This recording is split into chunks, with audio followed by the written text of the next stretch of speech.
Hi, Megan, are you there? Hey Wendy, how are you? Hi, I'm okay. Should I get started?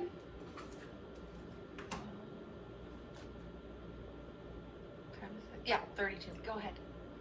Okay, all right. Hello, Southwest Florida Water Management District folks.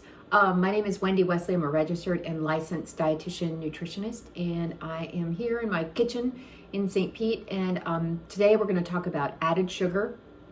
We're going to learn how to identify added sugar on the food label. I've got lots of empty food cartons in front of me, and I'm going to demonstrate a lot of those for you.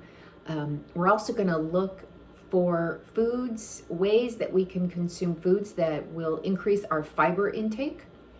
So when we eat foods that have low added sugar and high fiber, we are automatically consuming foods that are nutrient dense. We really don't even have to try. And also when we're consuming foods that are low in added sugar and high in fiber, then sodium automatically comes down and processing comes down. So I'm working with a lot of people right now who are trying to reduce the amount of processed food that they eat. And then first we have to kind of start with what is processed food. And I definitely want to spend some time today talking about what is processed foods. How do I recognize a processed food? And then if I don't eat a processed food, then what the heck do I eat? Because really none of this is any good. I can tell you all about added sugar and fiber, and then you can walk away from this and say, well, I still don't know what to have for a snack today at 3 o'clock. I still don't know what to cook for dinner. And so my job as a dietitian is to educate, but then also help you answer the question, what's for lunch? What's for breakfast? What's for dinner? What's for snack, right? What do I buy? What do I eat? So I definitely want to answer that question for you. I will answer that question for you today. And I'm going to do some cooking. I'm going to demonstrate how to make, this is a breakfast taco. It's called a breakfast taco. However, this can be eaten for lunch or it can be eaten for dinner. So this is, it's called a breakfast taco, but it is something that can be eaten breakfast, lunch, and dinner. And I have eaten this breakfast, lunch, and dinner.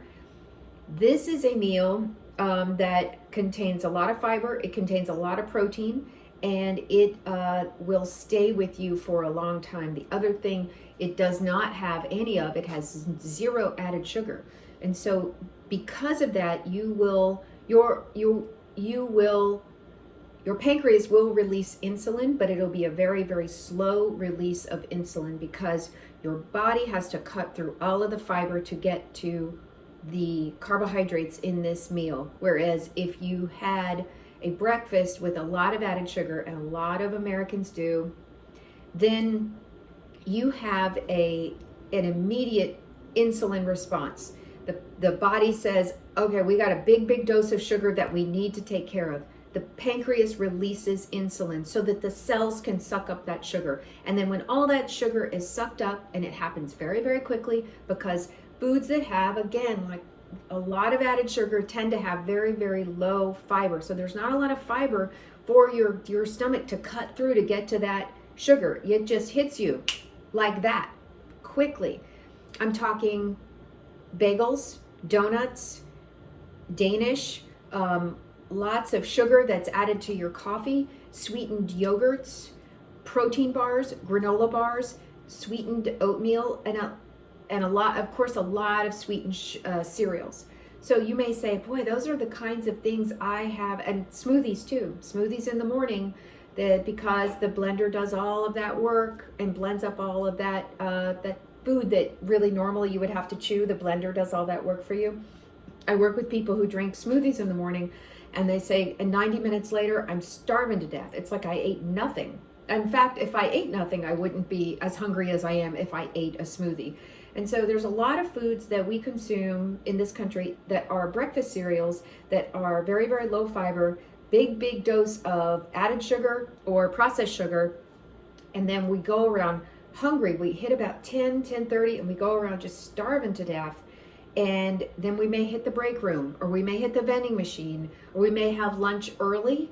And then again, if there's another big dose of sugar at lunch that may not stay with us. We're back in the break room, we're back at the vending machine, and we are chasing that sugar high all day long. And so what I want to talk to you today is how to avoid getting on the sugar train in the first place. And how does it feel to not go around hungry all day long? It feels great. You feel energized.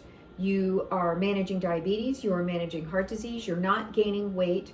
And you are in control of your hunger. The sugar is not in control of your hunger. Because I work with so many people who are just like, I am hungry all day long. I can't seem to get satisfied. It's because the food, a lot of the food that we eat is ultra processed, very, very low fiber, and lots of sugar. So we're going to talk about that today. And I just want you to, maybe there's one little thing you can take away today, one swap. Instead of this, I'm going to try that. And then that would be a complete victory. If there's just one thing that you said, okay, instead, let's use an example. Instead of my sweetened maple and cinnamon oatmeal in the morning, maybe I shift to, I found this product. It is and when I first saw it, I was skeptical. I thought, well, this might be too good to be true, but I looked at the label. This is a lower sugar maple and brown sugar flavor. The added sugar, there is some added sugar, but it is 4 grams compared to, let's say, the normal instant oatmeal that is like the flavored with the maple and the brown sugar and the cinnamon and all that is 9 grams of added sugar. So let's say that this food has 3 grams of fiber and it has 4 grams of added sugar. I had to come up with something called the 3-3 method, and it was something that you could use in the grocery store or in your own pantry or your own refrigerator, like a quick and dirty way to determine, okay, does this food meet this kind of test that Wendy came up with? And I call it the 3-3 method, in which your added sugars should be no higher than 3 grams per serving. Per serving, that's very important, per serving. And your fiber should be higher than 3 grams. Okay, so our fiber should be higher and our added sugar should be lower than 3. 3 is the magic number. I picked it because it still allows for a little bit of sugar. I could have gone, 0, but I didn't do that because I didn't think that was kind of living in the real world. So I picked 3. Also, 3-3 is catchy. And it's easy for people to remember. So let's evaluate our labels and let's say I'm going to look for foods that have higher than 3 grams of added sugar. Hold on, I back up. Higher than 3 grams of fiber per serving and lower than 3 grams of sugar, added sugar per serving. And that's important, per serving. So this food, this instant oatmeal, Quaker instant oatmeal, lower sugar, has 4 grams of added sugar. It's a little higher than I like it to be, but you know what? It's not the end of the world. And the fiber is 3 grams. It's not a perfect food, but it's pretty darn close to meeting that 3-3 method. Now, if you got the regular, you'd find 9 grams of added sugar, and you probably would find the same amount of fiber. The best thing to do, better than this, I think, is to buy the plain instant or buy the regular and cook it yourself. But if you don't want to cook it yourself, I get that.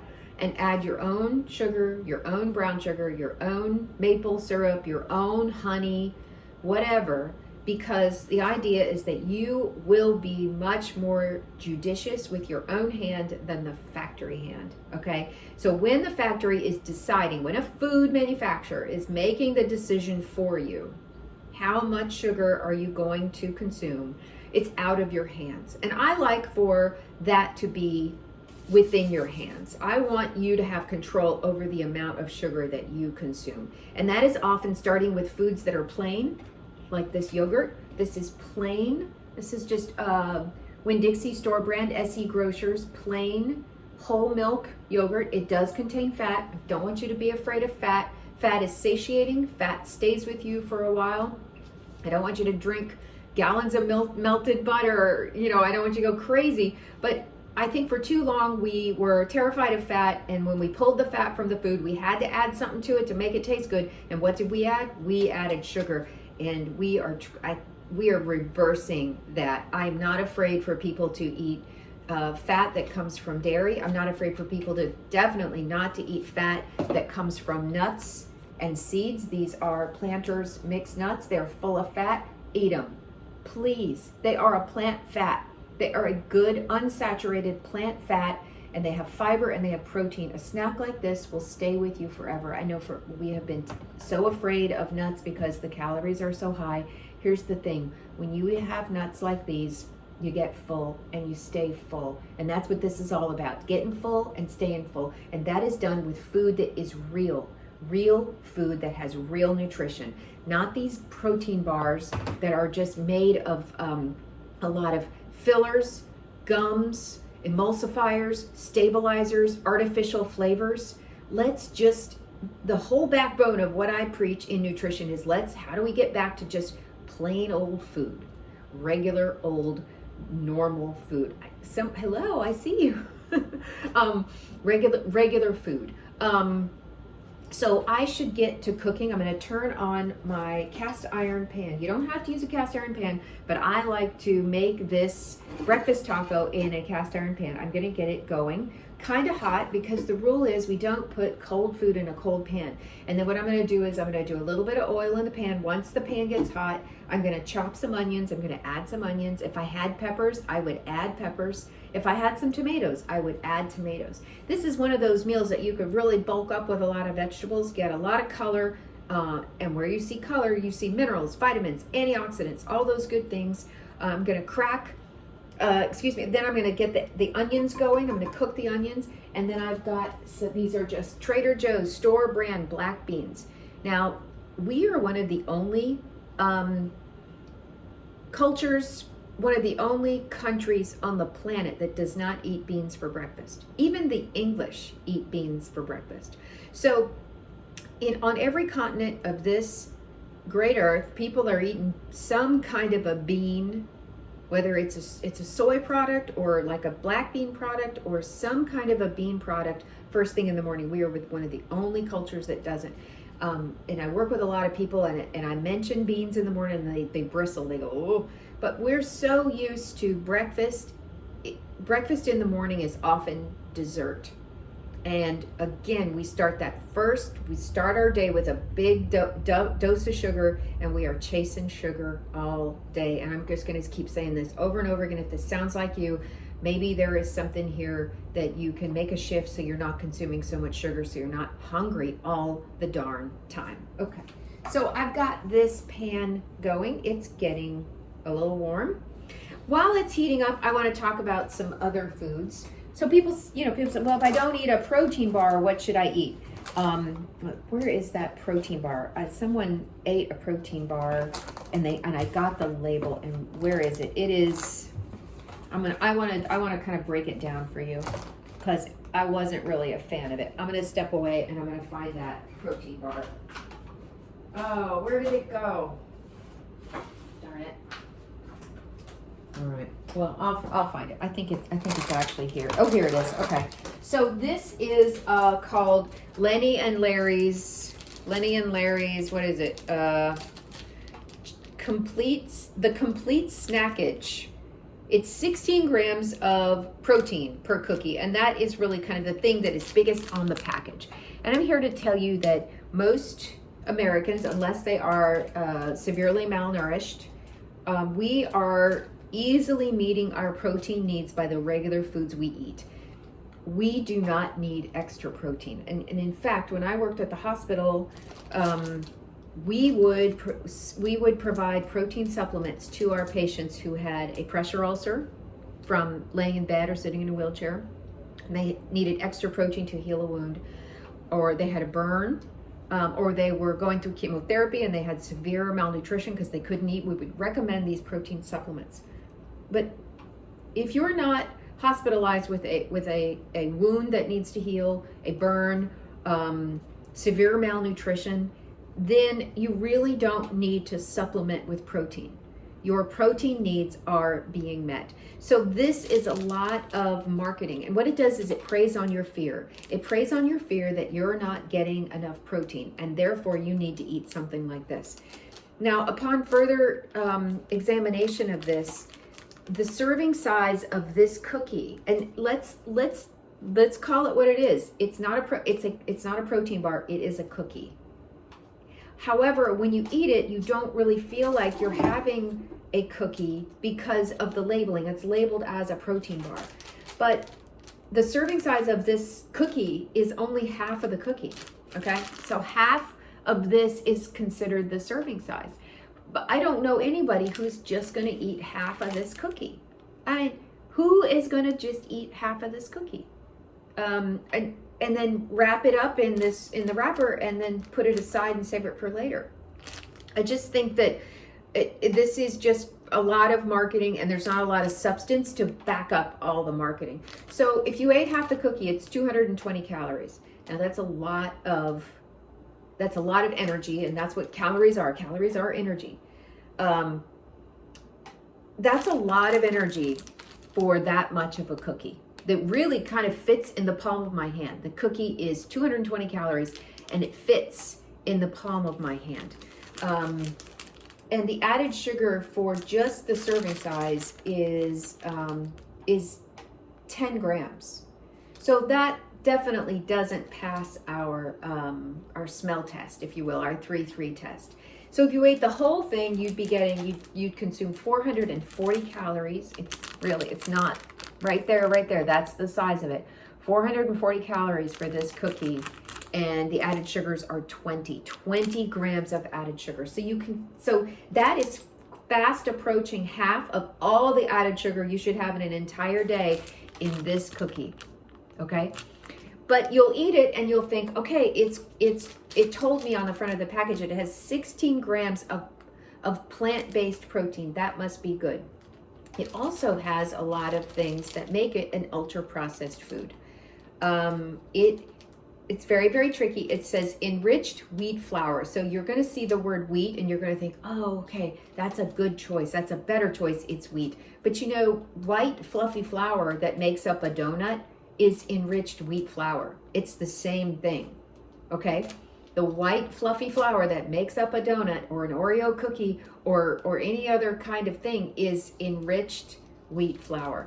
And so what they did when they went through the process of enriching it, they took out all the B vitamins and all the iron, and they had to put it back in. And that's by law. Our government says to food manufacturers, if you pull it out, you gotta put it back in. And so we have our protein blend, which is vital wheat gluten, pea protein, and rice protein. So that's 3 sources of a plant protein. It's protein that you don't need. It's protein that you don't need.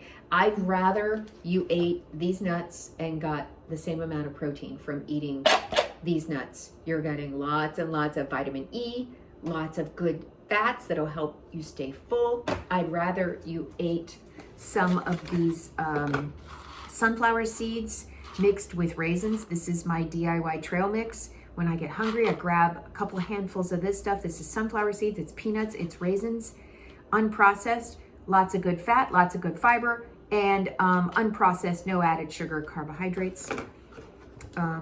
I'd rather see you had some peanuts, some good old-fashioned dry roasted Planters peanuts, okay? Single ingredient food, well, actually 2 ingredients. There is salt and peanuts, full stop. That's it, that's all that's here. So I'd rather you had a nut, a seed, a dried fruit instead of a protein bar. My pan is getting hot, so I'm going to add a little bit of oil, just a little bit of olive oil, okay? And then I gotta cut these onions. I should have cut these onions, but I've been running my mouth. Quickly, I will cut, this is just a Spanish onion that I have in the fridge. Keep it in the Ziploc bag, stays fresh. Where is my knife? Here's my knife. Okay. I'm not going to put a lot of onion. I'm just going to put a little bit of onion. I love onion. Like I said, if I had peppers, I would add them. If I had tomatoes, I would add them, but I don't. All I really have in the house today is an onion. I'm just going to add an onion. If I had a grain cooked, like if I had some rice, cooked, or if I had some quinoa cooked, I would definitely add that to this mixture. You will find, I find that when I get all this stuff going in the pan and it cooks, the volume is huge, because the volume of beans is huge. Why? Because of the fiber. The volume of the vegetables is huge. Why? Because of the fiber. Okay. And then I'm going to scramble some eggs at the end, and that's going to just kind of bind everything together. Okay, so my onions will go in the pan. When they hit the pan, they should sizzle. That's because I got my pan nice and hot. I got my oil hot. You don't want to put this kind of cold food into a cold pan, because it'll just kind of sit there and not do anything.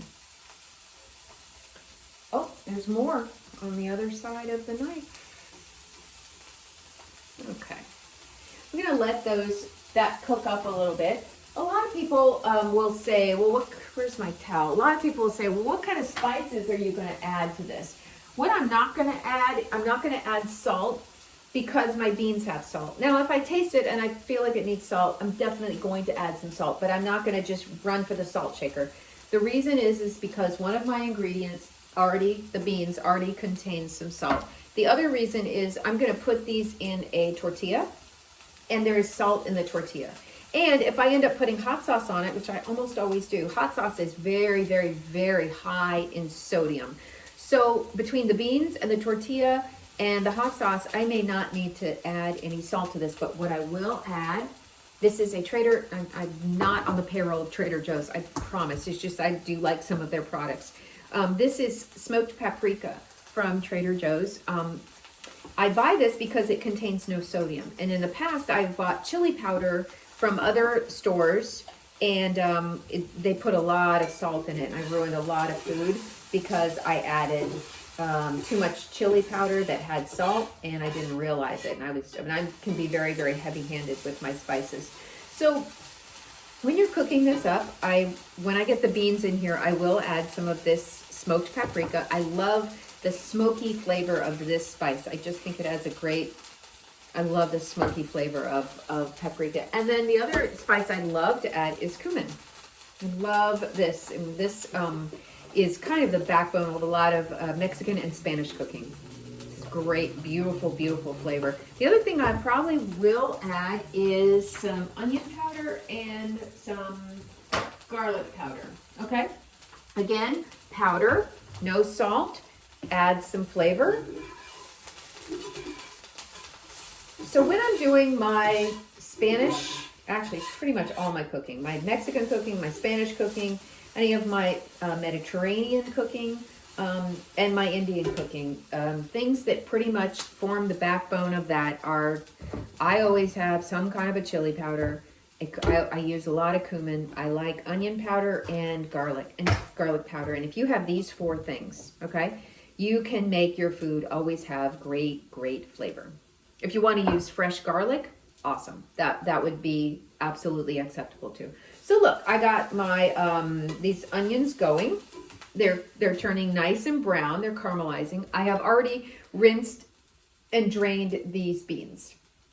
These are just canned beans. And so a lot of people think with beans that they have to do they have to buy the dried beans and they have to soak them and they have to cook them. Please, nobody has time for that. Buy canned beans. These were on sale, I think 89 cents a can. When you talk about the amount of fiber and the protein and the deep nutrition found in these beans, they are the most inexpensive form of protein in the grocery store. Okay, so I'm going to add these beans to my pan. You can hear that. Was there a question? Did I see a question in the chat? I'm gonna open the chat, and then while this cooks, I'm gonna talk about some more food labels. Oh, there's the chat. Okay.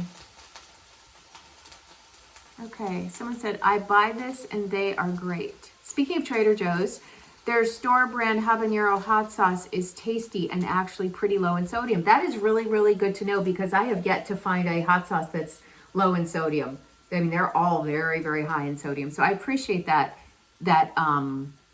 tip. Pressure cooker for bean can be your best friend. I do black beans and chickpeas. That's awesome that you are buying them dried and using your pressure cooker. That is great. That is something I haven't made the leap to the pressure cooker yet, so I'm still buying canned beans, and which I'll tell you, canned beans are more expensive than dry beans per pound. So actually the least expensive way to buy beans is to buy them dried and then to cook them yourselves. I don't ask people to do that because my goal with cooking a nutrition is to bring people along. And if I tell them they got to soak beans and cook them, I've lost them. I've absolutely lost them. So I'm not going to tell anybody to do that. I really only once a year, maybe twice a year, I'll buy black-eyed peas and I'll soak them and cook them. And I do that in a crock pot, like an all-day cook. And I do that on New Year's Day. I always have collard greens and black-eyed peas on New Year's Day. Collard greens are for money. You eat your collard greens, and it's like a soup. It's an old Southern kind of a thing. You eat your collard greens because they're green, and you'll be rich all year because of the money. And you eat your black-eyed peas, and that'll give you good luck. That's kind of an old Southern thing.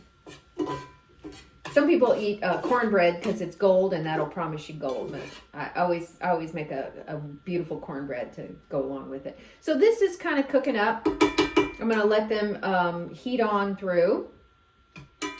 And I'm going to talk about some more added sugar. So this is a product that a client brought to me. It's called Two Good, TWO Good. It's a yogurt. So this is kind of nice because this is a single serving. You don't have to measure, whereas if you bought this, you would want to measure the serving size. And in this case, the serving size is 3/4 of a cup. And then in this case, the serving size here is 1 cup. Okay. The calories in this are higher, I'm assuming, because the fat is higher. That's okay. I don't want you to be afraid of dietary fat. But this particular yogurt derives its sweetness from stevia. And I don't have any issue with stevia. I just personally don't like the taste of stevia. It's just not my thing. And so if I'm going to have yogurt, I will have a cup of this, 3/4 of this. I'll add either some just plain old white tables sugar, plain regular sugar, or I'll add some honey. And that's how I eat my yogurt. For somebody who is used to the super sweet of like a vanilla yogurt or strawberry yogurt, I do recommend that they buy their favorite sweetened yogurt and then a tub of this, and they go 50-50. It's the same thing we do with sweet tea. I've worked with a lot of people who are hooked on sweet tea, and that's what their tongue expects. When they drink tea, their tongue has come to a point where it's been conditioned to expect that super sweet. And what I tell them to do is, let's do it unsweet. Let's buy a jug unsweet. Let's buy a jug of sweet, and let's go 50-50, or let's go 60-40 or 30-70 for a while, because we can taper down your tongue for sugar. This is especially important for my clients who just received it. I've got a lot of folks just received that pre-diabetes diagnosis. But their doctor is kind of on them, like, you got to cut the sugar, because if you don't, we're going to put you on meds, and this may turn into insulin. So this diabetes can be controlled and reversed with diet and exercise. It can be done, but we have to be vigilant about added sugar. We must be vigilant about added sugar. This is Kellogg's Crave chocolate cereal. This is kind of one of those things you'd get if you were staying at a hotel and they had like a breakfast, complimentary kind of a breakfast thing. This will come to you. The added sugar in this it's very, very high. It is 20 grams of added sugar, and that's before you've added the milk. So you can see where if you started your day with something like this, you could again, your pancreas would release that insulin, all that sugar would be sucked up, then the message goes from the brain to the stomach to the brain that says, okay, that was nice, we need more sugar, and you are chasing sugar all day long. Most people are surprised to learn that this has less sugar, I think. Let me look at the labels. This Cinnamon Toast Crunch has less sugar than Honey Nut Cheerios, which Honey Nut Cheerios has this endorsement from the American Heart Association, and it has kind of this health halo, especially when we think about honey. We often equate honey to health. And really there is some honey in here, but really the sugar in this food comes from, the added sugar just comes from good old-fashioned sugar. The added sugar per serving of this cereal is 12 grams. And the added sugar of this cereal, believe it or not, is less than that. It is 10 grams. Okay? So that's not a big difference, but I just like to show you how you can look at this on the shelf and say, okay, that would be a healthier choice for me. And look at this and say, oh, I would not eat that. And the truth is, this contains less added sugar than this one. And so I encourage you to become a label reader and to now look at labels for added sugar. Consumers asked Big Food, this is about a decade ago, consumers said, we want to know how much sugar you're putting in our food. And food manufacturers said, no, we really don't want to do that. So our government got involved and made it law that food manufacturers had to disclose the amount of added sugar to their food. And they did not want to do this, but fortunately this transparency and labeling is good for consumers. And whatever is good for consumers, I'm down with that. This is multi-grain Cheerios, and a lot of people will see that word multi, and they'll automatically equate the word multi with health. And really, all multi means is more than one. So this food has some rice flour, and it has some wheat flour, and that means that it's more than one, and so it's multi. But we look at this package and we say, oh, multi-grains. It just means more than one. The added sugar in this food is actually 8 grams. 8 grams of added sugar, and the fiber is 4 grams. So it does meet our test for fiber, but it does not meet our test for added sugar because it's 8, and I really would prefer that it was 3. So what do I eat? I like regular yellow box Cheerios. The added sugar is 1 gram. And the fiber is 4. So that definitely passes our 3-3 test. The added sugar is 1 gram. That's less than 3. And our fiber is 4, which is greater than 3. So let's just have plain old yellow box Cheerios. If you want to buy yellow box Cheerios and then maybe some Honey Nut Cheerios, and you want to mix them together, just like we're doing with our iced tea and our yogurt, in a way to kind of get off the sugar, to taper off the sugar. Let's see. So, any questions in the chat? Let me look. Pressure cooker. Okay. Much cheaper too. Oh, absolutely. Back to the beans. Yes, that is a much cheaper way of eating beans. However, I find that like 89 cents for a can of beans, it doesn't get much cheaper than that. Especially if you buy them on sale. When they have them on sale, Publix will often do this 10 for 10. Whew! I am loading up my cart full of beans. All the beans, garbanzos, black beans, pinto, a cannellini, Great Northern. I mean, it's just shove them in the pantry, because whenever you need to make something real quick, you want to make a soup, you want to make a taco, you want to add some beans to a bowl or a salad, there they are. They're ready to go when you are. Same with frozen vegetables. A lot of people are surprised to hear that I endorse frozen vegetables. I absolutely do. Again, they're not rotting in your refrigerator. They're ready when you are. Lots of good nutrition, lots of fiber. Just make sure that your frozen vegetables aren't coated in a creamy, cheesy sauce and they've not been sprayed with sugar. I've seen a lot of frozen vegetables, especially from the roasters, like roasters, cauliflower roasters, Brussels sprouts, and they have been sprayed with sugar to give them that sugar that Americans are just, we love our sugar, even on our Brussels sprouts. So just the only thing you can trust on a food label is the back, the nutrition facts panel. Everywhere else they can and they will lie to you. Their job is to sell you their product. That is their job. So I'm going to add this cumin again. I love this spice. And I'm going to add some of my smoked paprika. I'm very heavy-handed with spices. I like when my food tastes like something. I like when my food has a nice has flavor. I know you can hear the rattle. It's Florida. This is what happens to our onion powder. I know. I think, yep, my same thing happened to my garlic. It got all, you know how it gets. But it still works. So, mix all of that up. All of that good spices. Let that cook a little bit. This, by the way, is my lunch. I am going to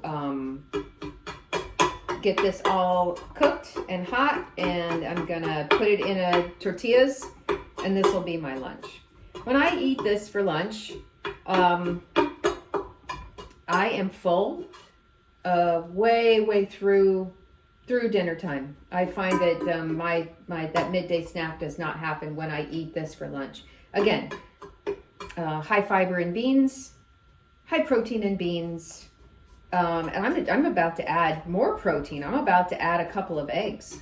Now, I won't eat all of this. I'm not going to eat 2 eggs and a whole can of beans, but it keeps well as a leftover in a little Tupperware, and then I can pull it out and reheat it and put it in another tortilla or put it in a bowl or something. So here, let's get my eggs going. This is almost like a hash, if you will. An onion, bean, egg hash. I will put cheese on these. I put sour cream on these. I put ranch dressing on these. I'll put chopped onions, chopped cilantro, salsa. I mean, whatever you're in the mood for, you can add to these breakfast tacos. Now, I get this idea of breakfast tacos, but my mother is from Texas. And in Texas, people eat breakfast tacos all the time. And it is a mixture of sometimes eggs and potato and sausage, or eggs and sausage, or beans and eggs, or all kinds of different combinations in Texas. And people eat breakfast tacos all the time in Texas. And here I keep waiting for somebody in St. Pete or in Florida somewhere to open a breakfast taco place, and it's not happening. Well, I've just been making them at home for decades because I've just traveled in Texas a lot because that's where my mother's from, and it feels like on every corner there's a breakfast taco place, and oh, so good. So good. Now, I'm not going to cook this too long. I'm going to remove it from the pan pretty quick because you may see the steam leaving. That is water leaving the eggs, and as the water leaves the eggs, they get hard. That's a hard scramble. I like a soft scramble. I don't want this to be all dry. I don't want this to be dry. I want it to be like nice and moist and flavorful. So I'm going to take it off the heat immediately. And I'm just going to set it. Well, I'm just going to set it over here. Take it off the heat immediately and just set it over here because I want it to stop cooking. Okay, that's all ready to go. Like I said, I wish I had some peppers. I wish I had some tomatoes because I would bulk it up with that. Okay, that is hot and that needs to kind of get out of the way. Let's look at some more labels. We've got about 15 minutes. Any questions about added sugars? Different things to eat so that you're not starting your day with a big dose of sugar. A lot of folks, not a lot of folks, but some people are now eating quinoa as a grain in the morning. Now, quinoa is one of those things that's very high in fiber, and it's also very high in protein, higher than oatmeal. So I've been helping some people eat quinoa in the morning, and they're adding maybe some peanut butter to kind of give it some fat and some sweet, or they're adding some maple syrup or some honey or some brown sugar and some fruit, some berries or some banana or some apples. That is a very good breakfast. Talk about staying with you. Talk about not being hungry at 10:30. If you had quinoa first thing in the morning with some add-ins, if you wanted to add some chopped walnuts, if you wanted to add all kinds of things to quinoa, it's just kind of like oatmeal. It takes whatever you put it in, it becomes whatever you want it to be. If you want quinoa to be savory, that's what it becomes. And if you want it to be sweet, it also becomes that because it's such a neutral grain. And it's technically not a grain. Quinoa is a seed. which is why it's got so much darn protein, because seeds have a lot of protein. I think when we talk about kind of nuts and seeds, we often don't when we talk about nuts, we often don't include seeds into the mix. And that's one thing I really like to help people do, is to kind of explore the world of seeds and how can you eat them easily, because we'll talk about good plant fats, good protein, good fiber, good micronutrients. It all comes in a seed. And so I've got some right here. These are sunflower seeds. And in there is mixed with some raisins. And this is what I call my DIY trail mix. I take some peanuts, I'll take some raisins, I'll take some sunflower seeds, I'll mix them in a Tupperware. And when I get a little hungry, a little peckish, I grab that, knocks hunger right out. I just picked these up the other day at Walmart. And this is my favorite nut mixture. And I will add some of these to my trail mix. I might add some more raisins to give it a little bit of sweet. Now, you may say, yeah, but Wendy, don't raisins have a lot of sugar? You know what, they do, and that's okay, because it's not added sugar. The sugar found in a raisin comes 100% from nature. There is zero added sugar in raisins. And a cardiologist, I'm gonna move this. This thing is hot. It's making me hot. This thing. I'm gonna move it. Woo! Hot. Hot today. Okay. I turned it off. Okay. A cardiologist said one thing to me, which is probably the best piece of nutrition advice I ever heard, is that all of your sugars should be bound up in fiber. All of your sugars should be bound up in fiber. And that means that, yes, this raisin does contain sugar, but your body has to cut through all of the fiber in this raisin to get to the sugar. Compared to, say, let's say you had some M&Ms, or, okay, I'm just going to grab these, some honey roasted peanuts. These honey roasted peanuts contain 5 grams of added sugar per serving. Serving size for this is like what you could fit into your hand cupped without it falling over. That's about a serving size. And that's 5 grams right there, just in what fits in the palm of your hand of added sugar, okay? So this cardiologist said all your sugar should be bound in fiber. Means your body has to cut through all of the fiber in this raisin to get to the sugar. And yes, your blood glucose will go up, but it will go up real slow, come down real slow. Versus if you're having these honey roasted peanuts or a candy or this, Crave cereal, your blood sugar goes high, drops low, get another dose of sugar, pops high, low. And what we're doing is we're asking our pancreas to run a marathon every single day. Just go, go, go, go, go, go, go. Just keep pushing it out. And that is, your pancreas will comply for a while. And then after a while, your pancreas said, we've been real good to you, but we are tired. And your cells also become resistant to constantly being bombarded with the sugar. That's called insulin resistance. And so the cells get tired of that insulin constantly like knocking on the door, let me in. So that combination, that insulin resistance and the pancreas just kind of getting worn out is where we see a type 2 diabetes that may require some insulin to regulate blood glucose, because the cells stopped listening and the pancreas just kept pushing it out. And it's because of Crave cereal or other kinds of foods that had lots and lots of added sugar. I'm a big fan of dried fruit that does not contain added sugar. These are dates. I bought these at Costco. This whole thing of dates was like $12, and they look like cockroaches.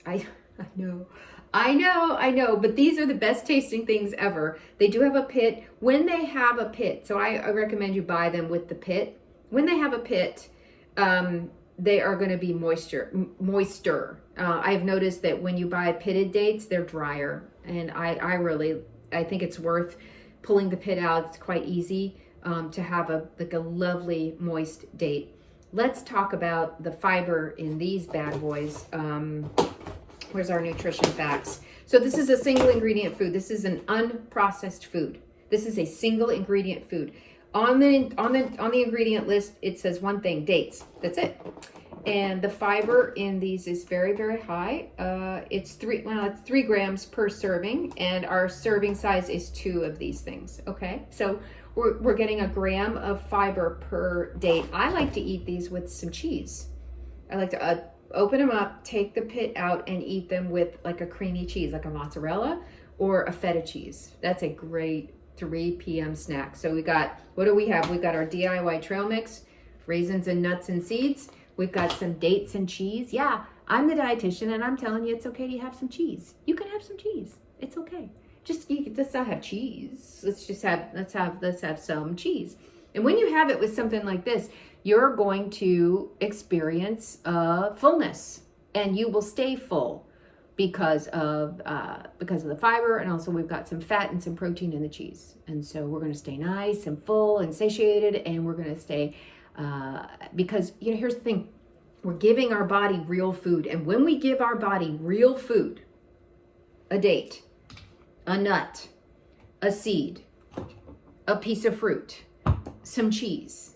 Okay, when we give our body, eggs and beans, and when we give our body real food that is not processed, our body says, thank you for giving us real food that we can use for our needs, and not this garbage, this junk, this processed stuff that we burn through in 20 to 40 minutes. And then what happens is, when you consume this food that is not real food, it's ultra processed food, your body says, that was nice, but I need more because you didn't give me anything to work with. And when you give your body real food, it rewards you with satiety. And if there is no other reason why to eat some more nutrient dense, minimally processed foods that don't have a lot of added sugar, it's because nobody wants to go around hungry all the time. And I work with so many people like, I just can't get full.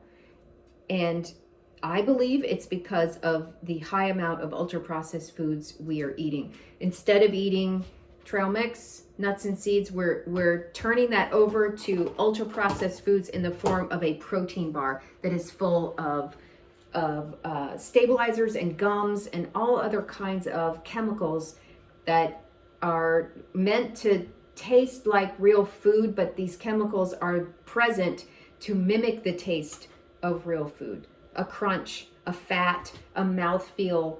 Get it from real food. I know, I'm a broken record for this stuff, but I really am quite passionate about helping people get back to real food. Sometimes we can make food way too complicated. People say, what about this? And what about this? And what about that? And I just want to say, just eat some real food. And I've done a little bit of cooking, but for this is not cooking. Cheese and dates is not cooking, right? Some cheese and crackers is not cooking. It really, you don't have to get into the kitchen and be an expert cook. You can just collect some nutrient dense foods and eat them. I don't know if you've heard of it. It's called Girl Dinner. The New York Times coined it, or they didn't coin it, but they kind of publicized it. And really, it's a collection of some of your favorite nutrient dense snacks. So if you don't feel like cooking, you can kind of almost put out some nutrient dense snacks and have like a snack dinner, if you will. I do it all the time. If I'm just running late and I'm on the go, I'll have some cheese and crackers, some fruit, some dates, some cheese, nuts and seeds, and maybe I'll pull some meat off a rotisserie chicken that I bought at the Costco, right? And there I go. I'm done. Dinner is done. You don't have to pull out the pots and pans. You just need to be mindful of ultra processed foods and staying away from ultra processed foods. So let me assemble. How am I doing on time? Oh, I got 5 minutes. Now let me assemble my lunch. I'm going to put my mixture, my beans and eggs and onion mixture onto one of these tortillas. Now, okay, these are a processed food. They do contain ingredients that I could not find in a domestic kitchen, or they do contain some ingredients that I cannot go to Publix and buy. And that really is the definition of an ultra processed food. Comes in a package and contains some ingredients that you cannot go to Publix and buy, or you can't find in a domestic kitchen. So let me go through these ingredients. Water, okay, right off the bat, modified wheat starch. I can't go to Publix and buy modified wheat starch, and I don't have any in my refrigerator or in my cupboard. That makes this an ultra processed food. Whole wheat flour, I could get that. Wheat gluten isolate, nope, I can't get my hands on that. Calcium proponate, nope. Fumaric acid, nope. Saboric acid, nope. There's a lot of things in here that I cannot go just to Publix and buy. It makes it an ultra processed food. However, I like these because they are a vehicle for some very, very nutrient dense things. And if having a tortilla helps you eat more beans, eat more eggs, eat more vegetables, then I'm on board with these tortillas. I like these. They're called Carb Balance. They do contain a lot of fiber. They contain a lot of plant cellulose. And that fiber is not going to be digested. It's going to be passed through you intact through your GI. It'll help you stay full. It'll help lower your cholesterol. It does not add to the calorie count of foods. You may have seen this on packages. In fact, it's right here. So 13 grams of carbs minus 12 grams of fiber is 1 gram of net carbs. So one of these tortillas is 1 gram of digestible carbohydrate, okay? I like to steam these on top of the food. When it was on the stove, I would take the tortilla and I would just lay it right on top of the food and I would steam it, okay? But I didn't do that. And I will add some of this egg and bean mixture. I did not mention, but another great thing to add to these tacos is cooked potatoes. So if you have and I do recommend that you bake some potatoes in advance. Just throw them in your toaster oven. Just bake them. Regular potatoes, sweet potatoes, any kind of potato, just bake them. Skins on. No prep. Just maybe scrub the dirt off. Keep them in the fridge, and then you have a potato that's already cooked and ready to go to be kind of thrown into the pan and then into this taco. Because potatoes are a great addition to this taco. So I've got the ingredients here. I could add some salsa, some sour cream, some shredded cheese, some chopped onions. I've also done maybe some chopped or shredded cabbage on top, and that adds some crunch. And 1 or 2 of these, I will be full for hours and hours and hours. I know we're getting up on time, but I will be full for hours and hours and hours because protein in the eggs, fiber in the eggs, nutrient density in the beans, and there's also protein in the tortilla. And this is a meal that will stay with me for a very, very long time. And the nice thing is every time I make it, it's a little different because I vary the ingredients. And so I don't feel like I'm eating the same thing all the time. The backbone is the beans, the backbone is the eggs. If I had some cooked rice or cooked quinoa, I would throw it in. It's almost like you go into your refrigerator and you say, okay, what's in there that's left over or cooked, and you throw it all in the pan and you throw it in a tortilla. So any questions about reading the nutrition facts label for sugar, for fiber, and or my 3-3 method, which again, I'll go over. Higher than 3 grams of fiber per serving, lower than 3 grams of added sugar per serving. I do see a question. What about corn tortillas? Those seem to be more minimally processed and low in sodium. I could not agree more. I have a hard time finding a corn tortilla that won't break. And if you have a recommendation for a corn tortilla, because I love corn tortillas when they're fresh, but I have a hard time finding them fresh. And then, so every time I use them for this purpose, they always crack, and then everything's kind of falling out. So that's why I kind of zeroed in on these flour tortillas. So if you've got a bead on a corn tortilla that won't crack, I'm in because I love a corn tortilla, especially for all my clients that are gluten-free or they have celiac. They have to go with corn products. They cannot go with flour. flour products. Any other questions? Let's see, it's 12:26. Are there any more questions? Okay, so yeah. Less than 3 grams added sugar and then greater than 3 grams of fiber. That's my 3-3 method. It's quick and dirty. You can do it super fast in the grocery store. The more you do it on a food label, the faster you'll get. The more you'll be like, okay, I know exactly where to look for fiber. I know exactly where to look for added sugar. The fiber on this is really low. The added sugar is really high. Back on the shelf, not for me, okay? And if you can just do that with one food, make one little shift, and then that little shift becomes, you're on autopilot with that. That becomes your new way. Then let's find another little thing to shift. Maybe instead of those protein bars that I outlined that I don't really like, maybe you're going to shift to a DIY trail mix, nuts, seeds, dried fruit. Maybe instead of like something packaged in like those, those orange peanut buttery gross kind of crackers, maybe you'll try some dates and feta. I know trust me, it's so good. And you want to talk about the Mediterranean diet. The Mediterranean diet is always the hottest #1 diet. And everything I've really espoused here falls within the Mediterranean diet. So with that, I think there's a couple of other comments.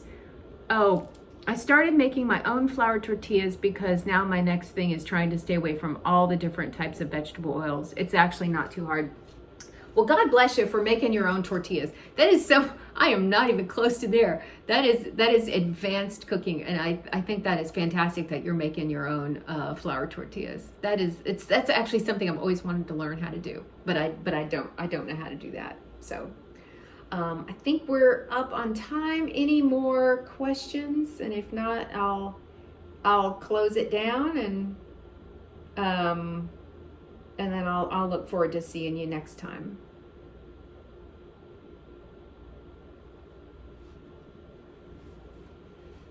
Okay.